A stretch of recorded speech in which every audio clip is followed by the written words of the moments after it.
Well,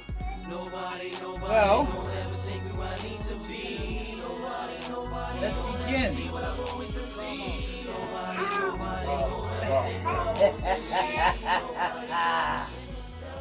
Sir Lefty, you got the little one with you. Yes, sir. You know, family man. That's what's up. Family's important, man. Always. If you ain't got family, you ain't got nobody. You ain't got nobody if you ain't got family. Yep, and that's the topic of the day. Nobody. Nobody.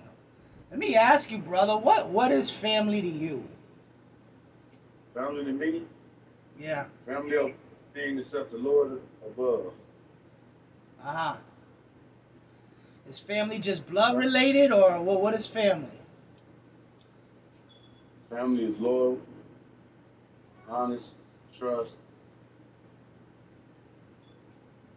Okay.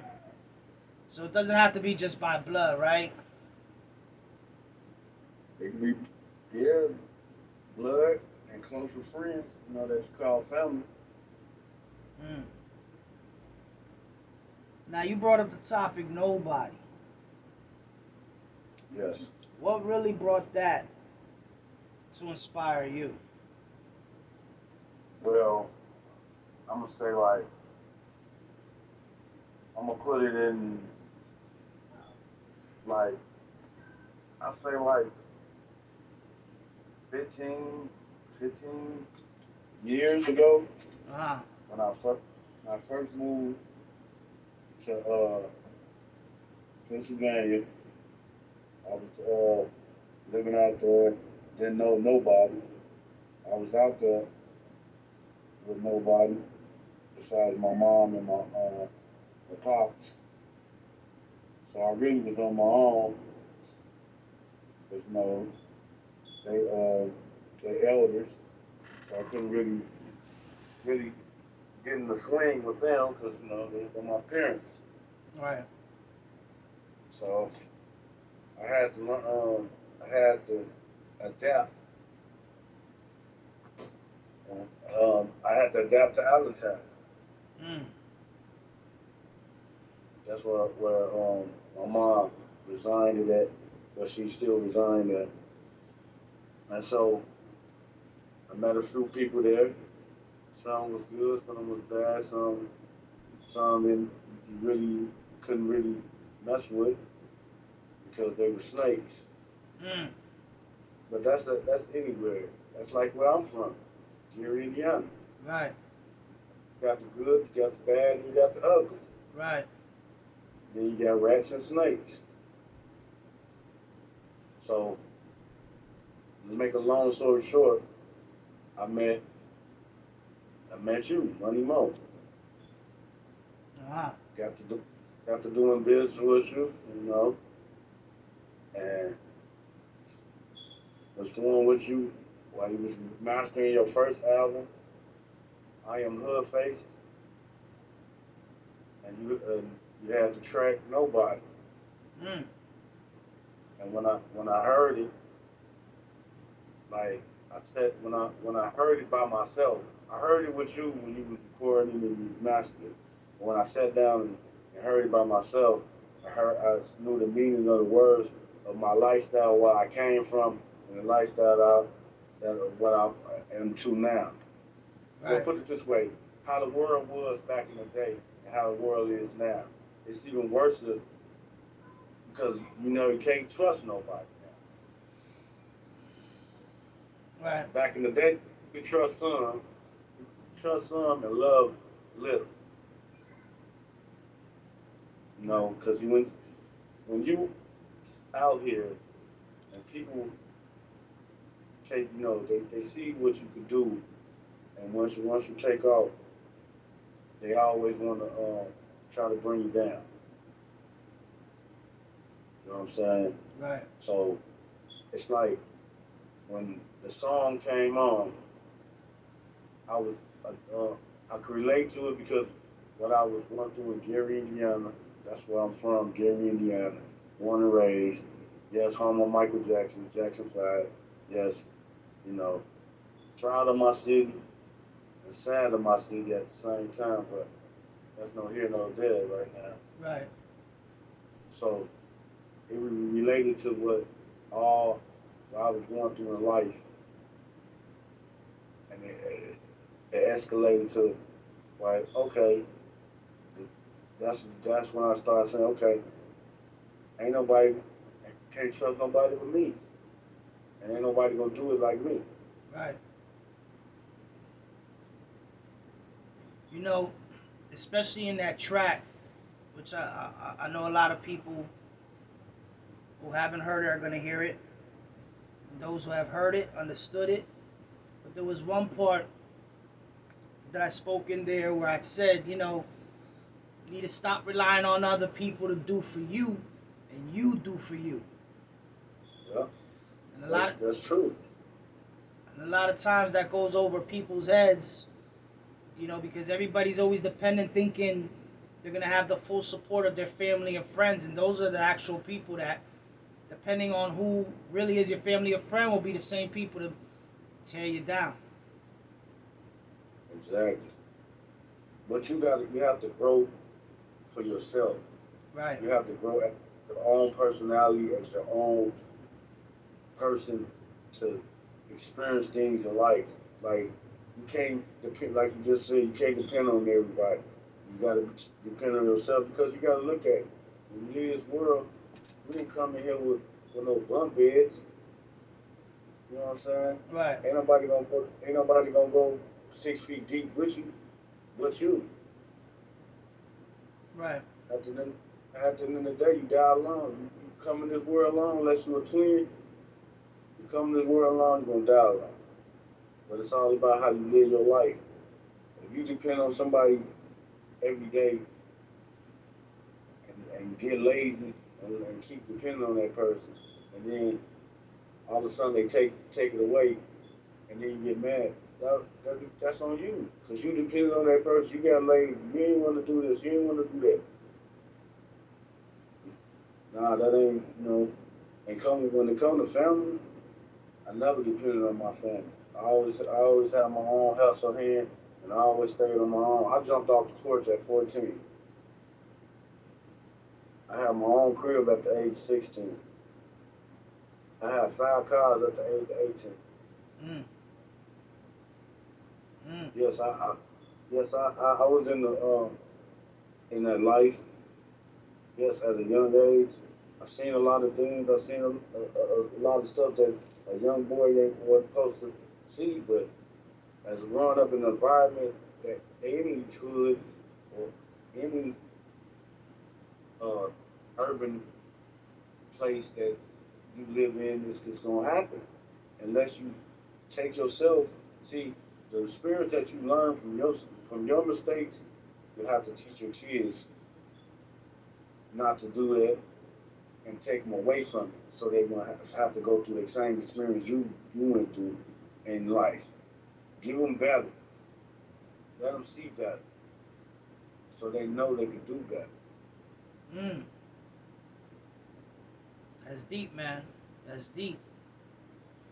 Was there ever a situation, if you don't mind sharing, you don't have to get into the details if you don't like, but was there ever a situation that maybe somebody out there could connect with, where you really thought you had people in place, you had somebody, you went through the motions, and then realized, I ain't got nobody?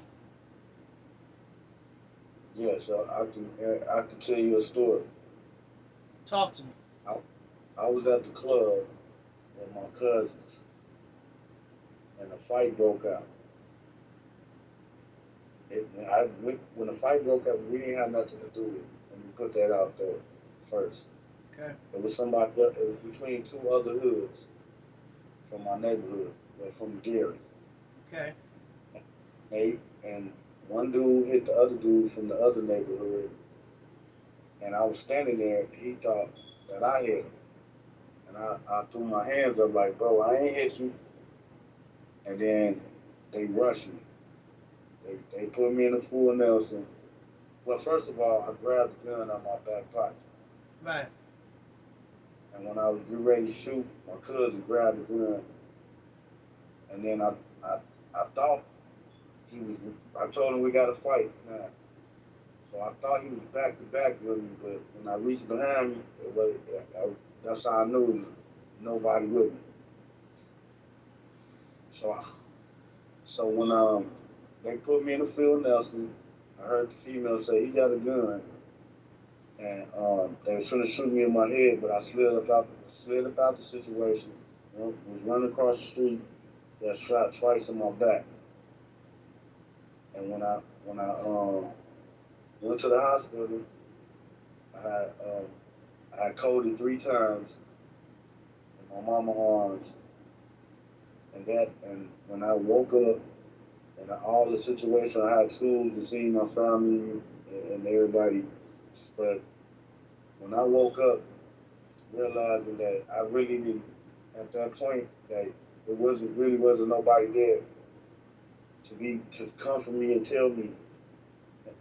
This was the experience before I got to the hospital. To comfort me and tell me everything's gonna be okay. Stay up, stay up.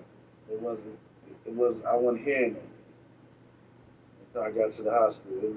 It was a messed up experience, but I learned from that experience. Like, if you're gonna be in a situation, make sure you're in the situation by yourself. Because if anybody can tell on you, it's yourself.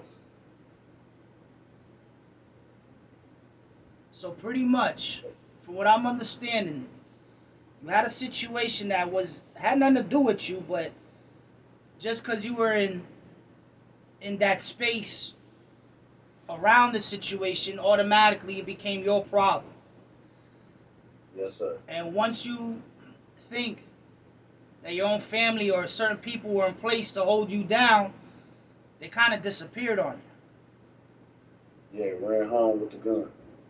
So they ran home with the only thing that you had to defend yourself, and now you're pretty much open for whatever's to come your way. Yeah. And then you're telling me after you got shot, there was nobody there to keep you with any hope of staying alive? And I ain't no hope. Two of my own, two associates that I know that took me to the hospital. And you know what? I mean, I appreciate that they did it and everything, but like, you got to look at it like this is not my family. These ain't the people that I hang with every day.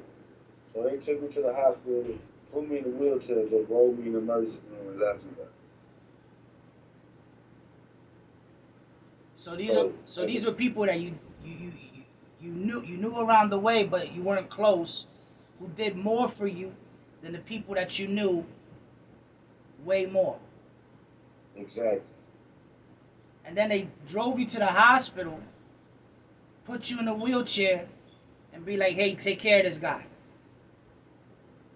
No, they didn't even say take care of this guy. They rolled me in there. They just rolled you in there, and that was it. And yeah, just left me there in the emergency room. An emergency room while you just bleeding out. The nurse seen and called the people to come get me. You were conscious to all this. Yeah, I was conscious until I laid on the table because I was holding my shirt on my where the blood was rushing at. Let me ask you, if those dudes didn't do that, what do you think would have happened to you? I would have died in that alley. I would have bleed out in that alley. The alley that I hid up under the car. I would have died under that car. Wow. So So it's like, go ahead. So how did your mom find out what hospital you were at and this was going on? How did she find out? The cousin that ran called and told. So the cousin that ran with your only defense ended up calling your mom, "Hey, your son's in the hospital." And then the worst part is that he went to go pick her up and take her to the hospital.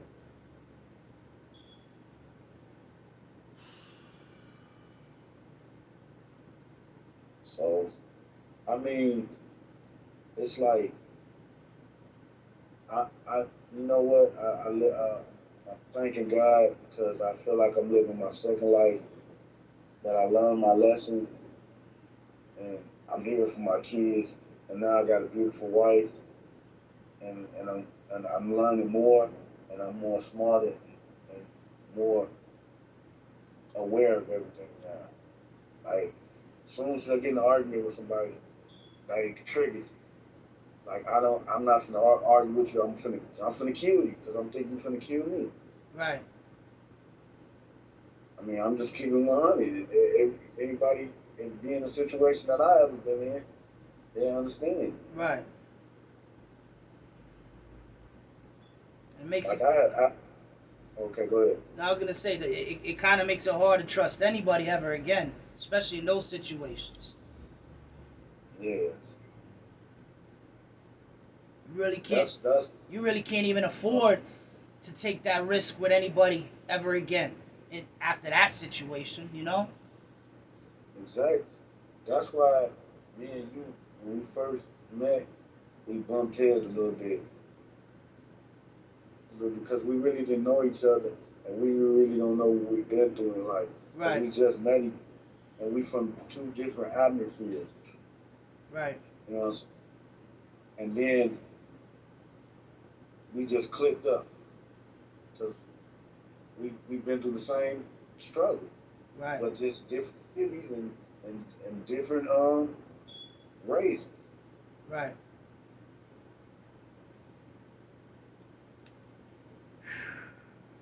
But that's why we still is the way we is to this day. It's been a long time, Lefty. Yes, a long time. I done came a long way, and I thank God for all the blessings that He gave me in my life right now to this day. Each and every day I'm blessed. I'm blessed for my family, I'm blessed for my wife, and I bless Him for waking me up each and every day. And just you gotta keep God first. Again, if you talk to Him, don't think He don't listen. He listens. You just gotta keep that faith. Within yourself. You know what I'm saying? And stop relying on other people to do